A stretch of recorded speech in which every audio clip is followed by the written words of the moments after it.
Hello, welcome to another episode of the Interstellar Business Show. My name is Andrew Bull and I'll be your host on this journey of growing, working and living smarter.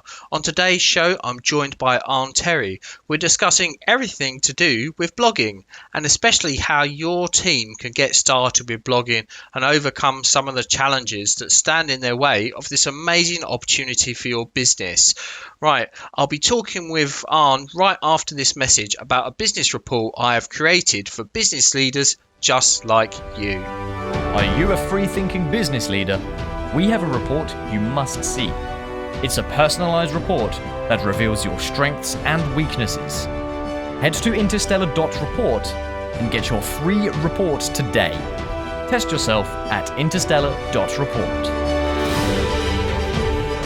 So I'm very pleased to have on the show today Arn Terry, who helps people demystify social media. Welcome to the show, Arn.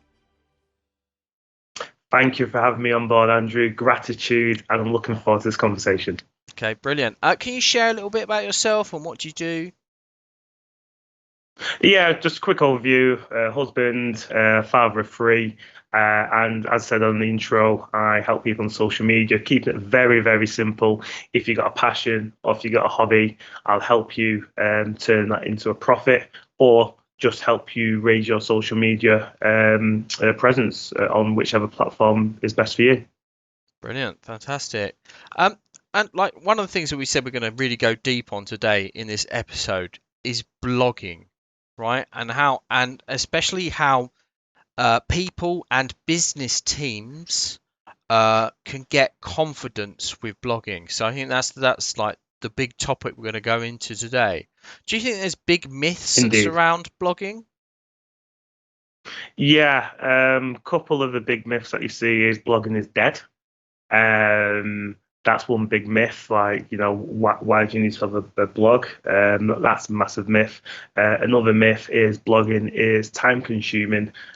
And isn't worthwhile doing. So there are two of the big myths that I've come across when I've been speaking. Blogging is alive and kicking, is what you're saying? Yes. Okay. Yeah, absolutely. And what I mean, I certainly believe so, but like, how can we convince people that's the case? What can we do? It doesn't really need any convincing. For me, it's just stating the obvious as a written word. So think about it.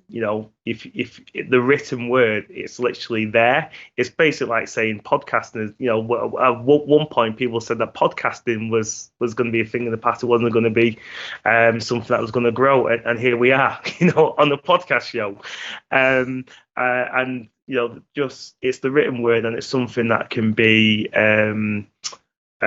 put into different platforms as well. Just as you have your podcast show, you can stick onto YouTube, you can stick onto Facebook, you can stick onto other things. And just like when you've got a blog, you can, again, as I would say, cross-pollinate. So you can put that across different platforms to get your reach out to more people out there. And, people intake of information is different. Some people prefer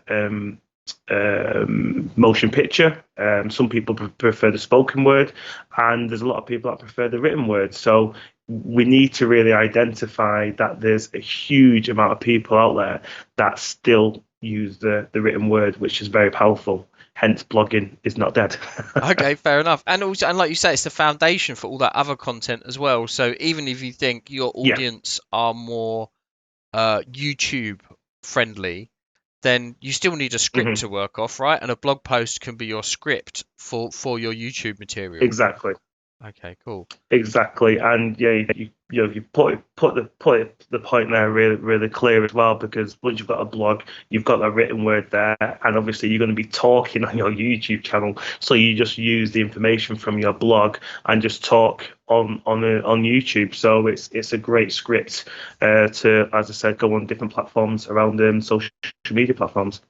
Okay, and some people say blogs are boring, and I kind of get where they're coming from sometimes, but I think we have to think that not all blogs are the same. I mean, when I first started blogging, some of my blogs were quite dense and hard to penetrate, slabs of text, like you're writing your university dissertation or something. but Yeah, which can be fine for certain audiences. That thick content will be what they prefer. But for other audiences, you indeed. can write more entertaining, engaging, penetrable content, can't you? Yeah, indeed. And I will say it like this because my background from like 15 years ago has been like sales. And I'll get to that question in a second, but just to put some meat to it, to the answer, is back in the day, 15 years ago, 10 years ago, never would you put a smiley face on a message to a client. That was like unheard of. It was like, are you being unprofessional? You're going to put a smiley face or a kind of obviously emojis back then weren't emojis as they are now. There was very limited, but are you going to put some sort of emoji to a client? It was unheard of. If you did something like that, it was like, are you crazy? Are you unprofessional to do something like that? Which leads me into the blogging now and the way that blogging has changed, where again, depending on what kind of people you're targeting, if it's obviously blogging about law, etc., you can still put a bit of tongue in cheek in there and your personality. But I think what people get confused when they're blogging is they're trying to write it like a dissertation or some sort of piece of, art, even though it is art, blogging's art, podcasting is art, but you need to put your own word, your own story into it. Don't follow a format, a template. You write it how you speak, so it comes across more natural to the people that's reading the content. And so that's why I believe, if you do blog in the right way, it's not going to be boring. But again, as you said, it depends on the kind of message you're trying to get out there. So smiley faces, emojis, whatever you want to call it, can get thrown in there. Various entertaining pictures can get uploaded on there as well, just to break down the wording as well, and just to make it a bit more nice on the visual. I think you make a great point about the humanizing of communication, and like love or loathe emojis, they kind of do signify that breakdown of those traditional stuffy barriers of like everything by dear sir, stroke madam. I wonder if I can help you with Yes. your inquiry today. That we're kind of slowly moving beyond that and not realizing actually that's not how we talk on a daily basis to each other, and therefore our blogs are a bit Mm, like that as well. Like they should be more like how we actually just converse with each other. And yeah, absolutely. often a good way of knowing if your blog is any good or not is reading it back to yourself, and like just read it out loud, and then you're like, oh, this sounds really stuffy and like not actually who I am or what I'm trying to say. So that's quite a good way of getting over that. Should you just write for search engines as well? I think that's a mistake that some people have made in the past. How do you feel about that? I say write it for yourself, do it for yourself. Over a series, sorry, of time, I would say don't get technical. Don't go in, on the SEO side, or don't go search engine saying it must say this, it must say that, because it's going to take the fun away from it. So I'd say initially just write what is true to yourself, because you can actually get lost into your blog, and you look at your blog 3 months later, and it's like, I've created something that isn't me. I've created something that doesn't sound like me, and I've created something that I've just copied another blog out there. So I would say just create stuff for yourself or for your business. Again, it depends if it's a business that you're blogging about, or if it's about your own personal brand or product. I would say create that content for your business or for yourself, because there's too much people, or there's too much stuff out there which is the same as everything else. So Yeah, that's the big the problem with unique thing, that's the big yeah, problem with chasing Google, right? Actually, that yeah, Google encourages like homogeny and everything becoming the same because everyone starts chasing the same search terms, so, yeah, going after the big numbers where there's like huge volume of yeah, monthly searches. But I mean that if we all go down that hmm road, every single blog post would be exactly the same, right? So I think you're exactly right. the Have your same, unique take, and then later on you can go back and do some SEO optimization if you want, exactly, right? yeah. Yeah, exactly. Because some people disagree and say they'll do it the other way around to chase the followers, to chase the search. But I would say no, just keep your own get your own flow into it, and you can also you can plug in the standardized searches or standardized blogs. But I feel like you'll lose the message very quickly if you go down the drone route, let's just call it. Yeah, no, I get. Yeah, it becomes very like sober and like almost like it's written. If you write for a robot, you're going to sound like a robot, right? That's the reality. Indeed, Google's not a real person, and I don't think even Google wants you to write for Google either. And they've put a load of stuff into their algorithms to discourage that as well. This is why tags no longer have value on blog posts, because people will just stuff their blog posts with them and all that kind of stuff. But let's jump ahead. What I want to talk about now is the myth of who is a blogger, or actually who is a writer, because this is something I see. And I've done this myself, people spending a lot of time answering queries from clients or customers or other team members about how to do things, right? And you'll invest half hour in writing or maybe longer, writing a careful email response to that person about a process, about how you do X, Y, or Z, right? And then you send the email and you probably forget about it. And then in 6 months' time, someone else comes back to you with a similar query and you have to write the same email again. So it becomes a huge waste of time. And that what I find interesting is some of these people who write these emails are afraid of blogging or don't think they've got anything to write about. And what I would say to them is take these emails that you've been writing, remove the specification towards individual customers or people, and turn them into a blog post. And then whenever that query comes up, you can send them the blog post, and you're also getting a double benefit, not only saving time, but you're also can attract people who are searching for things around that on Google as well. I mean, what do you say? What do you think about that? Yeah, that's exceptional. And this is one piece of advice I gave someone. I can't remember which company it was, but someone was in the customer service side. So this ties in really nicely to what you're saying. So someone's on the customer service side of this business, and I said, well, if you create a blog, every answer to a customer service question, you could create a Q&A side on the blog. So then exactly what you said, when someone gets in contact with the company or someone sends you a message, and all you need to do is refer them to the page of that post, of the article, and not only you're helping them obviously with the answer on your blog post, you're also getting people viewing your blog as well. So I say that's phenomenal advice for anyone who is writing information out there on the company, especially if your customer services or complaint side.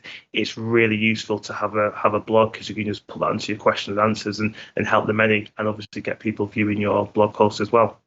Yeah, no, thanks for sharing that example. That's a really nice example. And also you can take that one stage further, right? Because let's say you've got multiple products, right? You can actually then link to your to blog posts about other products on that helpful blog post page, and your customers can organically discover other things about your business, or they can share that expertise with other people that they know. Let's say, they need help with installing a firewall on their server the right way. If they, that's helpful for your customer who's got that problem, but they could then share it to their friend who owns another business who's got that problem, and they can share your blog post, and it's so much easier, right? And actually with GDPR, right, it's hard to share other people's emails anyway, right? So actually when you put stuff out on a blog post, you kind of sanitize things and got away from that anyway. Don't miss out on future episodes. Be sure to subscribe to our show and keep notifications on. Right, let's jump forward now into 2021. It's fast approaching. I mean, this podcast, if you're listening to it in the future at some point, let's hope we make it to 2022. At this rate, it's not looking too good, but fingers crossed. Come on, guys. It's got to be a better year. Come on. Right. But even if you're reading this in in a couple of years' time, you listen to this, it's still going to be relevant because we're talking about kind of the trends over the next 5 years or so. But what trends are going to be affecting blogging in the next couple of years then, Arn? Oh, sorry, Arn, not Ern, Arn. So what trends are going to be affecting blogging? In what way? In the way you're talking Like about technology now, or technology or right? social or So financial. yeah. So well, the first thing, I'll go back to what I initially said. The way that some people, the uninitiated, thought that blogging was dead. It's going to get even bigger, because a lot of people have going through pain due to 2020, and a lot of people want to talk about that pain. So some people, again, may not feel comfortable with doing a podcast. Some people, they listen to the voice and go, "Oh, I hate the sound of the voice, so I'm not going to do a podcast." Some people are too scared to visually see themselves on a YouTube channel because they don't like the way they look. But what is safe and comfortable is just writing, because when you're writing something, you can check it, you can check the grammar and punctuation, etc., etc. So I believe that the spoken word by way of blogging is going to become even bigger for that reason as well, because it's pushing us more to social media, it's pushing us to talk more, it's pushing us to communicate more. And because we have been social distance for close to a year now, speaking in December 22nd, people aren't socializing with each other. So it's quite kind of funny using the word social distance, because we're not socializing. But yeah, going to my point, I see blogging, skyrocketing, just like having a YouTube channel, just like having a podcast as well. And I can see a lot more investment in technology first as well. I can see a lot more companies trying to capitalize on how they can monetize blogging, because what I coach people on is doing it on not paying for it by going to a various a website to do it, but just like Zoom is free. Obviously, they've got the business side of it as well, making a lot of money. I can see a lot more companies now try to invest in some sort of tool on how to help people by blogging and how to make money from it. So I can probably see a lot more, probably people like me popping up there as well and saying, I can help you create X and Y by way of word of mouth, so by way of blogging. Yeah, so I suppose a big thing is obviously we're distant, so actually having a blog presence gives a way for people to connect with you, you as an individual and your business online when you're not able to Mm-hmm. connect with people. So, and that could give you an advantage over other businesses, right? If you've got a good, if people are weighing up two vendors, like two possible businesses, who are they going to go with? They're going to go with the accountancy firm who just have a sales page, or the accountancy firm has a sales page and loads of blog posts which demonstrate their expertise in accountancy. I mean, they're going to go with the one with the blog And it's posts, right? almost like exactly, and it's like you document your journey. So the best way, I've explained to a few people as well, is you're a business owner, you've got your company, small or large company. Think of it as your curriculum vitae, or in Latin, well, that's Latin, but in English, it's your life story. So think about your business as your life story, and you can start blogging about your company. So when you was first founded, what did you do? Your first hires, what you overcome, the challenges that you overcome, the first technology, the first technical equipment that you purchased, why you had to upgrade your technology, because you was building your team, so that technology now became obsolete, or you outgrew your technology. So you can create a life story from that as well, so you can help others follow, if you did want to give away your playbook or your platform, some of that information away. And again, like you're saying, when you're pitching to another company as well, you can speak to that business and say, well, have a look at our blog. It gives a really good story of where we've come from the blog explains it all. So there's different areas where a blog is so useful for, and you touched on it as well on the sales side as well, because then you can plug in links to your products and services on your blog to purchase whatever you're selling and promoting at that time. And again, it's there forever. Once you've got your blog, it's there. As we know, the internet never sleeps. So it's a really good idea if you've not started blogging. It's a really good idea to start with blogging to get you out there. Yes, people may disagree and say, but I've got a website. Why do I need a blog? For that very reason, what I've just said, you can give a stronger life story in your blog on there as well. It can be separate to your business because you can put a bit more of your personality into the blog, or your business personality into the blog as well, and it just creates another platform for people to find you. And yeah, I love the advice of putting your own sharing some of your personal story, because people want to have a relationship with you. I mean, that's a key. I think that's a key trend, an advantage that people are going to have moving forward. In fact, it's something that small businesses and entrepreneurs have over huge companies, right?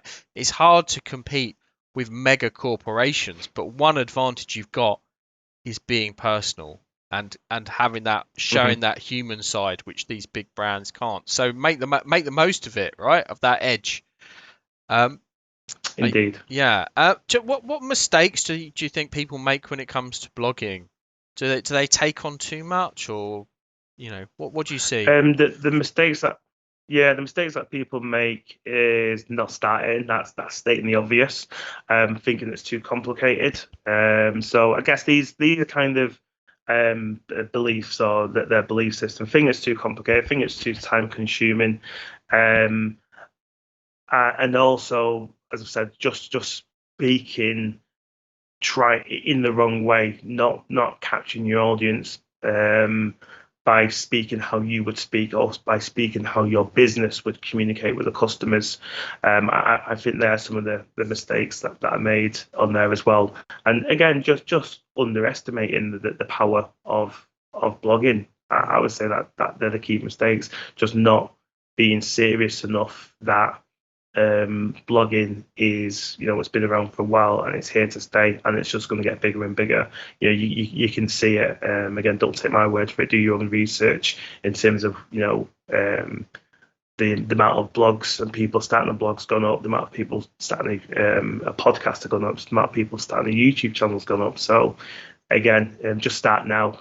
Don't wait for tomorrow. Start now. Just literally, even if it's a couple of paragraphs, you've at least done something.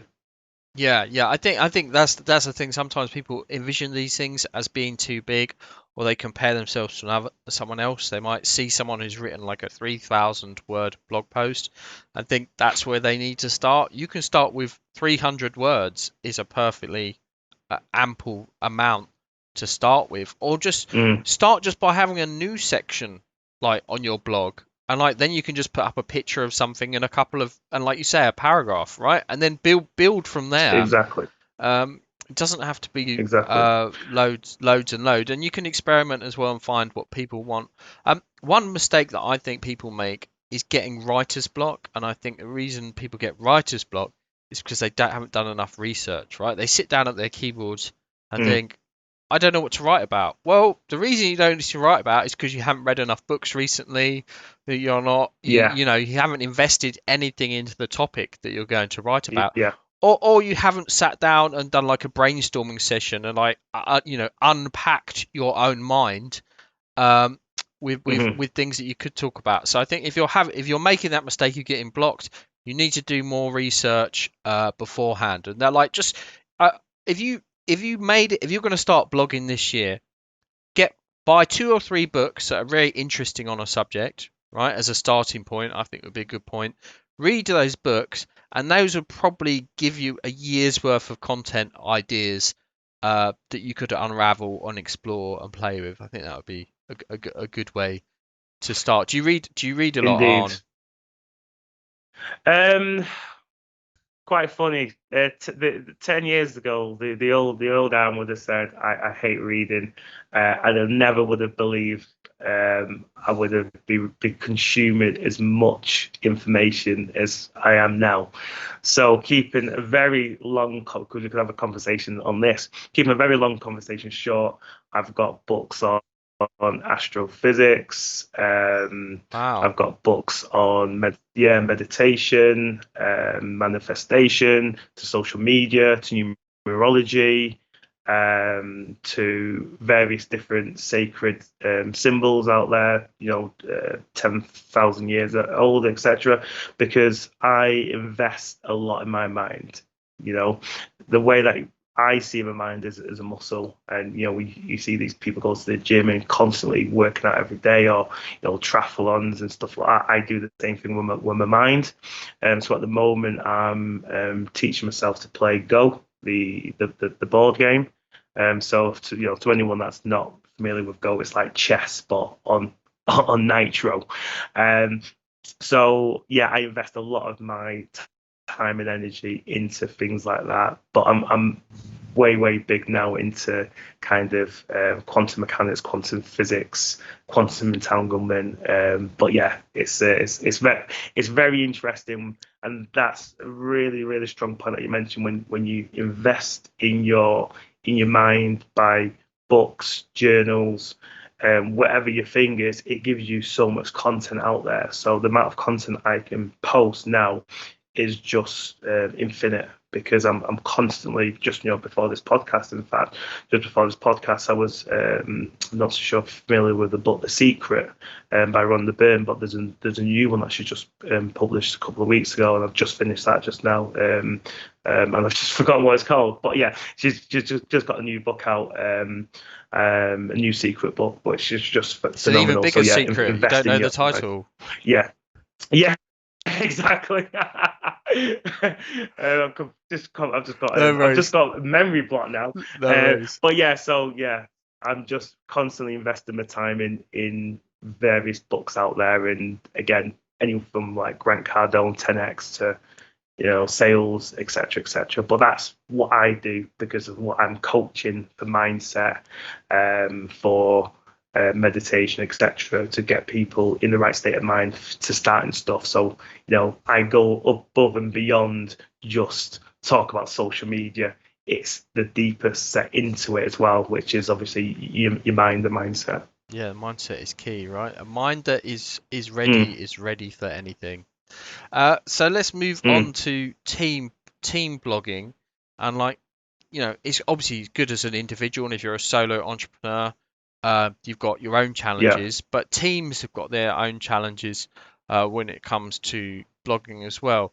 Is blogging a good fit for organizations with teams? Yeah, 100%. If you're not doing it, do it. Have fun with it. Enjoy it. The great thing if you're a team doing a blog as well is, for one, you're not by yourself. You've got I would say, three's a magic number. If you've got three different people, for example, it could be like sales, customer service, and maybe operations. And then you can basically collaborate together and see how to get the best out of your blog. So hopefully that's making sense. Yeah, no, it does. I like the idea of having the three different angles as well for your customers. Yeah. That's really helpful. Head to interstellar.show and find all the resources mentioned in today's episode. Plus, discover powerful training which will help you grow, work, and live smarter. Visit interstellar.show today and begin your adventure. For teams, I think about the pitfalls that teams might come across when they're trying to blog. Have you, for example, one I came across the other day is that not everyone actually wants to do the content creation. Like some people might feel unconfident and shy about doing content creation. But other people at this stage, they just don't want to do it. So how do you think you can get around that? Well, my mantra, first of all, people may like it, some people may hate it, is it's none of your business what other people think about you. So That is it. When you're writing something, you're putting content out there, it's none of my business what people think about me. It's none of my business what people think about me. And that's just to get over the other person. If you stick your name by that blog article, always someone going to think that it's worthwhile? Is someone going to think that the content is right? Is someone going to pick up at any grammar or punctuation issues that I may have missed? Again, it's none of your business what other people think about you. The thing that you need to think about to get you off your butt and do it is you are helping someone. You're going to help at least one person out there. You're going to give information to at least one person out there. So don't do it for you, because I don't do any of the stuff for me. I do it to give back to people. So when I'm blogging, I want to do my YouTube channel, I want to put content out there on Instagram, I'm just looking to help at least one person out there. So if you just focus on that, because that's why hopefully you've set up a business, is to help people, to be of service, to give service, to serve, whatever category you want to put under. You need to fall back into why you've started that job, why you've taken that role, which is to serve and be of service. So putting a blog out there is, again, it's just, for me, it's a no-brainer. Okay. And so one of the things that I think you can do when you have some people who don't want to blog on a team and some people who do is assign different roles to people as well. So not everyone has to actually write the blog post. I mean, everyone could be involved in ideation and coming up with ideas and like getting your content calendar together. But maybe some people write the post, some people proofread, some people like edit and then get the post uploaded. So I think everyone can play a different role. But why should team go on? Yeah, it's like what I've said to another company as well, is everyone assign their role. So one person who wants to do the blog, they can be the blogger in terms of putting the information from keypad to post. One person can, as you've said, view it. Some person, that person may be better on the grammar, punctuation, or if you've got everyone that does want to blog and put the post out there, you just do it on a cycle. So for the first three, one person will do it, first three, and just rotating threes or rotating ones, whichever works for that business. But the first thing when you're working in teams is just like when you're starting up your organization, you've got your organic chart, you're telling someone what your role is. You do the same thing for when you're creating the teams on your blog. So you know what your job is and there's no confusion. Okay. And why should team members care about blogging? I mean, I've already got mine. Let's just say I'm used to having my regular job that I do 9 to 5, and now my boss comes to me and goes, "Oh, Andrew, I want you to start blogging." I'm like, "Well, this isn't why you hired me. Why should I care about doing this?" First thing is, if you are a business owner or senior management team and you've got the authority to create the blog, I would say the worst thing you can do is go and tell your staff that you're going to do this. This then goes into the care and knowing your team and knowing your staff, because hopefully, again, if you're a senior member of the team, you know more about your team. You just, you more than the first and the last name and the date of birth. You know what their hobbies are and what they're into or what they may want to get into. So it may be worthwhile having an initial conversation with your team when you're doing your, again, hopefully you're doing your quarterly reviews at the minimum. Finding out what their hobbies and interests are. Is it social media? What do they get up to in their spare time? Would they be interested in the book? So what you're doing initially, again, is information gathering around their personality, what they would like to do, because that's how you'll find someone who is more into critiquing. That's how you find someone who is more into actually writing a blog post. That's how you find someone who's more interested in just getting everyone together and the collaboration. So please do not just go and tap your team member on the shoulder and say, right, okay, you're doing a blog now. You kind of ease them into it. And being a business owner or a senior member of the team, again, you need to do it as well. You need to be part of this, not just throw it onto the people. You need to be kind of the proper leader by starting it off. But if someone wants to take advantage of it and own it, this is how you can actually create a sense of belonging to your staff, because you may have a staff member who would want to own all this. And that's, again, knowing your team, knowing your staff by saying, right, okay, this is something I know you're going to excel in, and I know this is the kind of responsibility that you was wanting to do, and then you can actually be in charge of X. And then it just again, it's just about knowing your team, knowing your staff members. So again, just to go over again, don't just tell them to do it. They need to, and they want to have to do it as well. But you kind of build that community up together by saying that it's helping the business, it's for the greater good, whatever your whatever your mission statement is, go off your mission statement. And again, if you don't have a mission statement as a business, then you really need to look into your business internally, because your staff members should be bought into the mission, not just go in there and just to pay the bills as well. But again, we're dealing with people, so you can never gauge how they're going to react. Great, I think that's brilliant advice, Arn. Thanks for sharing that. And I think you're right. It is key to empower your team members and get them on board. And it goes into this thing that I like to talk about, is encouraging people to achieve outcomes. And like you say, achieving the outcome of the shared mission and vision, which hopefully they bought into.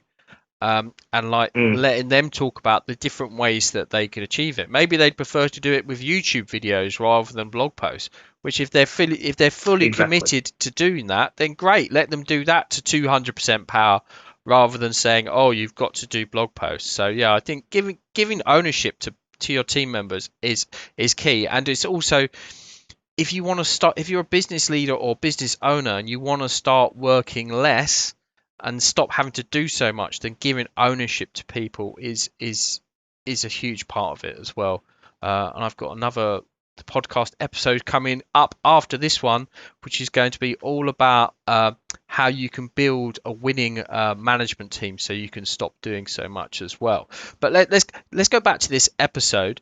So how can teams get started with blogging? What are the first steps of the process that they need to go through? What would be the first one? Would it be determining what they want to achieve with the blogging? First thing I would say is don't overthink it. First thing I would think about, first of all, is fun. How can we have some fun? Let's be honest, it's been challenging for most of us out there in 2020. So the first thing is, okay, how can we have some fun on this blog? Right, okay, so we'll write the word fun on the whiteboard, we'll put a big circle around it, and then we'll kind of diagram off it. Right, okay, what else can we achieve? So again, I'm not saying this for you to as a topic, but I'm just giving an example. You write the word fun, circle it.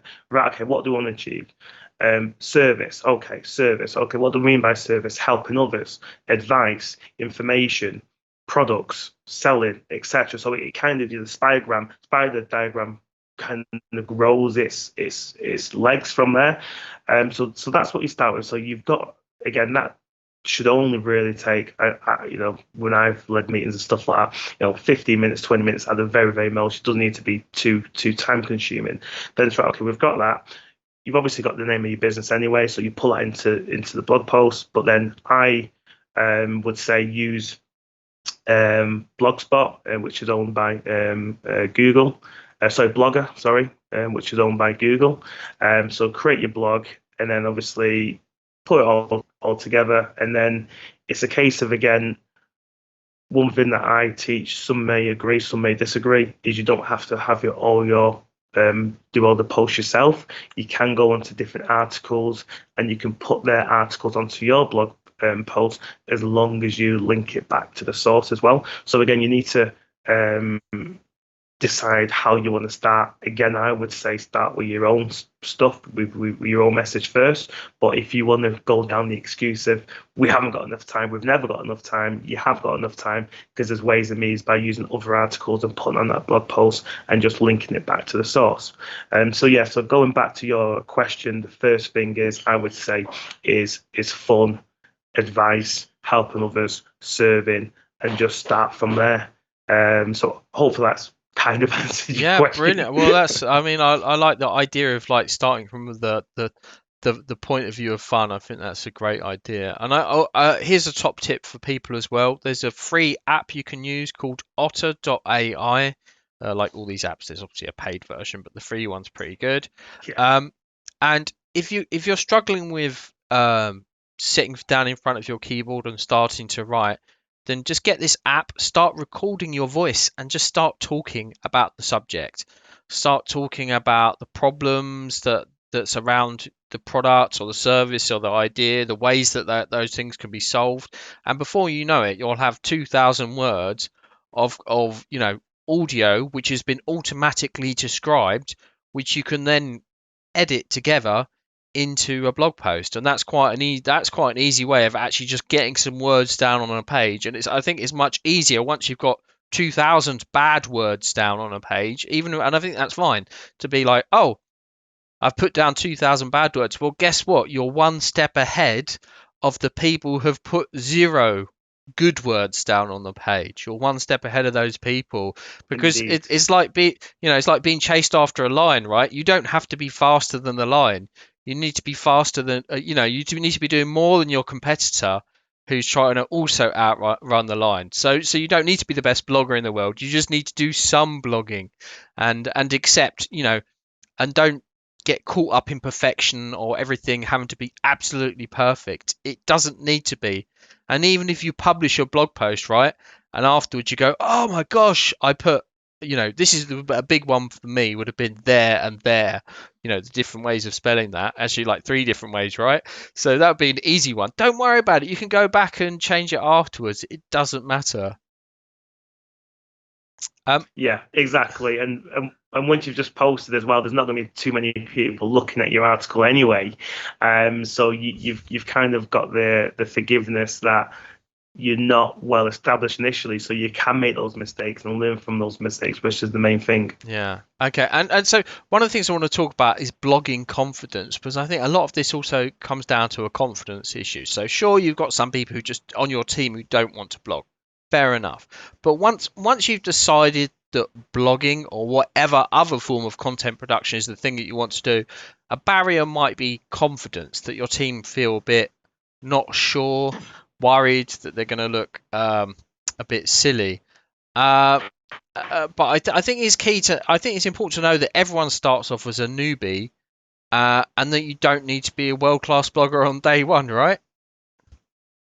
Indeed, exactly. And I'll say, going back to stuff like that, there's so many examples where you can help with someone's mindset, because this is again leading back to the books that I read and absorb, is you're helping someone overcome a belief system, BS as I call it, that they are not good enough or that they can't do it. So it's helping someone with the mindset, first of all, by getting some key examples. There's different ways you can do this. You can talk about yourself as a business owner, again, depending on the relationship that you've got with your key member of staff, talking about where you started on the journey, that you may have been broke, you've failed so many times, you had to get the bus to work, and how you've overcome that is by believing in yourself. When you believe in yourself, you can literally achieve anything that you want to. So you can talk about that, or you can go into other things by bringing up key bloggers out there at the moment, by just getting some stories of bloggers out there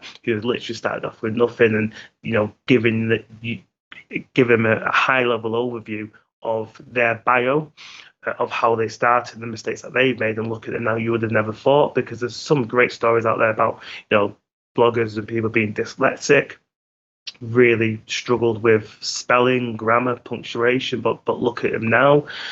So it's basically bringing them back, or bringing these so-called celebrity social media people down to the level that they're just people like you and I, and they've all had their limited beliefs, but until they started believing into themselves, that's when it started to take off. So that's what I believe, what we need to, and again, business owners, especially what's going on now, need to focus on the staff with a mindset, just with the coaching abilities, and letting them know that what they want to achieve, that they can achieve it.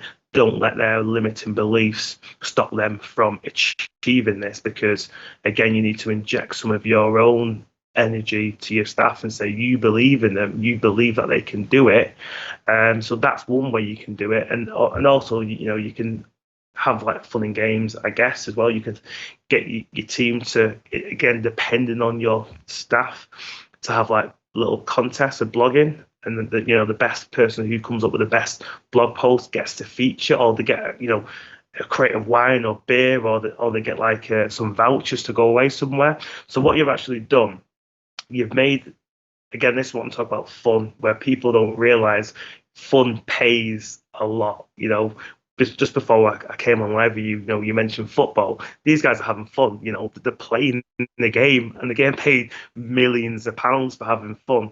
So the way that you can incorporate fun into your corporation is you can have a blogging contest and put up whatever prize you want to put up there, and the best blog gets this. But then what you've also done, you may have another 10 or 15, again, depending on the team size, have another 15 blog posts, and you're thinking, we can use this for episode 2, episode 3, episode 4, episode 5. So what you've done within a short space of time, you may have 6, 7, 10, 15 different blogs that you can actually put on there, but obviously the winner, or first, second and third, get a prize. So that's what I mean about fun. It's kind of like tricking the mindset, and then when someone's having fun, they tend to drop the barriers or their BS, their belief system, into thinking, oh, I can't do this, or I shouldn't do this, and then just have fun doing it.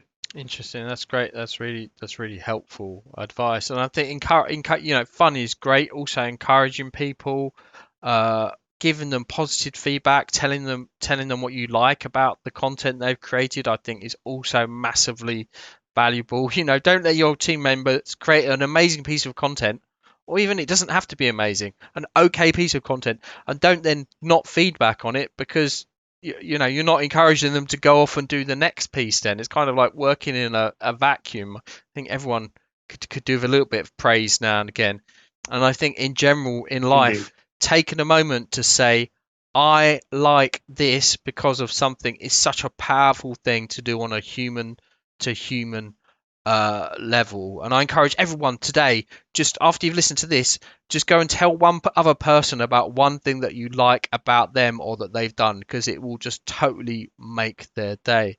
I think you should also encourage your team to work together and support each other, which is what you've said as well, and like make sure people got the right resources as well, whether that's proofreading tools, the right training, which doesn't have to be, you don't need loads of training, but time is another resource, right? Obviously, you can't expect people just to write a blog post in 5 minutes. You need to allow your team members actually time to do it. And also, don't be a perfectionist. I've worked for perfectionists. Perfectionists can be really hard to work for, because they're always shooting things down. Things are never done to a good enough level, which totally kills the confidence, kills the fun, as you've said, and really demotivates people. So you're going to have to accept 6 out of 10 pieces of content from your team members and be happy and appreciative of that, rather than push them for 10 out of 10, and you'll never be happy anyway, and your team will be like absolutely killed if you have that approach. Let's wrap this up, and I'd love people to be able to connect with you, Arn, after today, because I'm sure people have enjoyed all your blogging insights, how to get their teams blogging, how they can start blogging. Where can people learn more and connect with you? I would love people to find me on YouTube. Type my name in, Arn Terry, or my company name, which is Freetown Mindset. There I talk about a lot of the mindset stuff of it as well. And I've got some tutorials on there, free tutorials of how you can literally create your blog from start to finish as well. But LinkedIn, I've been hanging out on there for about 14 years now. So, find me on LinkedIn. Again, Instagram, or if you just want to jump straight in and view my online course, it's freetownmindset.com. But what I always say is, wherever you hang out the most, just send me a connection on there, and we can have a nice introduction conversation to see how I can help and assist. Brilliant. All right. Well, thanks for joining us, and I hope to see you again soon. Thanks for tuning in to today's episode. I had a lot of fun talking with Arn. He's certainly got a lot to say about blogging and mindset. And you should definitely go and check out his content and connect with him. I think it's really important if you want your team to start getting going with blogging or any content production, to really get them on board with that process. So I would encourage you, as a starting point, to have a meeting where you just have a really open conversation about content, that you talk about the outcomes that you're trying to achieve from doing content production. Could you perhaps achieve those outcomes from another way instead of just blogging? Or maybe you could do YouTube videos, or maybe you can do some kind of streamed live events instead. There's many different ways of achieving the outcomes that you want, and those different ways might better suit your team. So if they love video, then YouTube might be a thing that you want to do, and get them over those mental roadblocks of having to sit down and write 1,000 words. And especially if that would be a better form of content for your audience as well, because everyone loves video. I think the main thing is to sit down with your team and have that conversation. Talk about what you as a business want to achieve from content production, and then talk about the different ways you can go about doing it, and then start giving ownership to people and giving them responsibility, and also the power to make choices, and start shaping the content that your company makes. If you bring people on board, your results will be so much better. All right, thanks for tuning in to this episode. Really appreciate you having you here. Here's a short message about a report I've created especially for business leaders like you, and I look forward to seeing you on the next episode. Thanks for being here. Thanks for listening to the Interstellar Business Show. This podcast was sponsored by the Interstellar Report. Ready to discover the powerful forces that influence the success of leaders like you? Head to interstellar.report and grab this brilliant resource. A personalized report which reveals your strengths and weaknesses in 6 key areas. Visit interstellar.report and discover the insights, roadblocks, and opportunities you've been missing. Plus, get free personalized training that will help you grow, work, and live smarter. Go to interstellar.report today and start your adventure.